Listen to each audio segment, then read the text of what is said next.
So here we are looking up inside of the bell. This is the small bell, and you can see the clapper here. Overall, the clapper's in good condition. That's not a very big strike point on the clapper, which is good, so that's in good condition there. You see up there on top, there's a cotter pin and a clevis pin that holds the clapper in place, so that's all in good shape. This item here is called the clapper spring. That has a matching spring on the other side as well.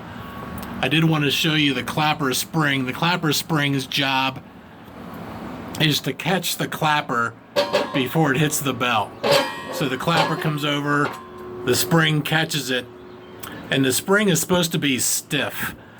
And the clapper spring, it keeps the clapper from hitting the bell with its full force, and then it also springs back, and it's supposed to push the clapper back the other direction so it doesn't bounce on the bell. As you'll notice here, the clapper spring is essentially it's not doing its job.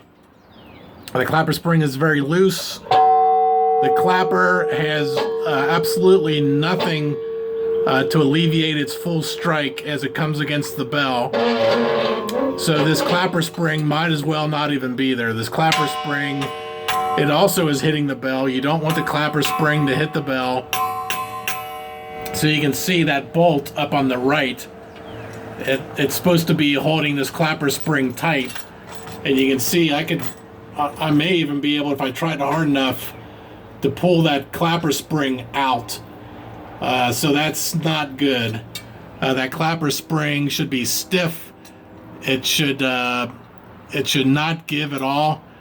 And really, again, this clapper spring essentially is not doing anything to protect the bell. If a bell gets cracked, it's typically going to crack because it's getting hit too hard by the clapper. And again, this one is the same way. That should not be happening. It's hitting the bell. The clapper spring should not hit the bell. So these clapper springs are probably as old as the bell. The bolts up there, you see the bolts. They are square-headed bolts, which just indicates how old they are. Typically, bolts these days are hex head. So really, this whole assembly should be replaced sometime soon. You see the clapper swaying from side to side. That's not a terrible thing.